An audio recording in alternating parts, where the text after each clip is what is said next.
ఈరోజు మన కళాశాలలో ఉన్న ఆయన 1861 కలకత్తా నగరంలో తనకి ఇదే రోజున మే 7వ తారీఖున పుట్టడం జరిగింది. ఆయన మంచి రచయిత, కవి, మంచి ఆర్టిస్ట్ కూడా ఆయన. ఆయన జాతీయ గీతం మన జగన్మోహన్ రచించిన రచయిత. అలాగే ఆయన రాసిన రచనల్లో గీతాంజలి అనే రచనకి చాలా మంచి పేరు వచ్చింది. అలాంటి మహానుభావులు పుట్టినరోజు ద్వారా జరుపుకుంటున్నాం. మనం ఏంటి అందరూ వచ్చినందుకు ఉద్యోగాలు అవసరాలు తెలుసుకుంటాం. మేము గుడ్మాల ఎలక్ట్రిక్ వస్తే పోతుంది.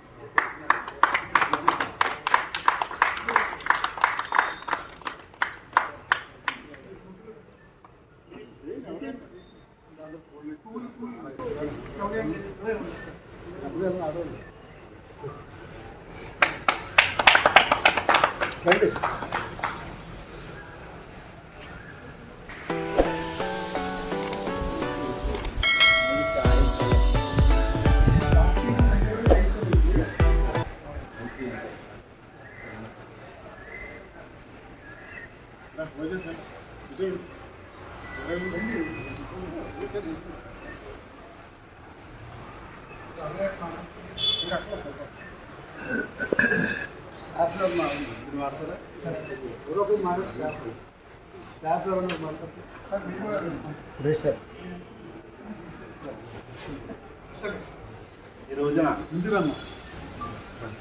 భారతదేశంలో ఎందరో మహానుభావులు జన్మించారు. అందులో ఆ మహానుభావుల్లో ఒకరు మన రవీంద్రనాథ్ ఠాగూర్ గారు.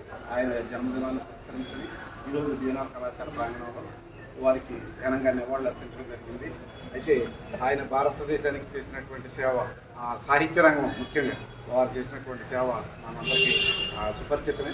అయితే వారిని స్మరించుకుంటూ వారి యొక్క ఆశయాన్ని ముందుకు తీసుకెళ్తూ రవీంద్రనాథ్ ఠాగూర్ గారి యొక్క భావజాలం అంటే ఆయన యొక్క సాహిత్య స్ఫూర్తిని మనం భారతదేశం యావత్తు కొనసాగించాల్సిన అవసరం ఉంది. కాబట్టి వారికి ఘనంగా నివాళులు అర్పిద్దాం. జోహార్ డాక్టర్ రవీంద్రనాథ్ ఠాగూర్ గారు. జోహార్ రవీంద్రనాథ్ ఠాగూర్ గారు. జోహార్ రవీంద్రనాథ్ ఠాగూర్ గారు.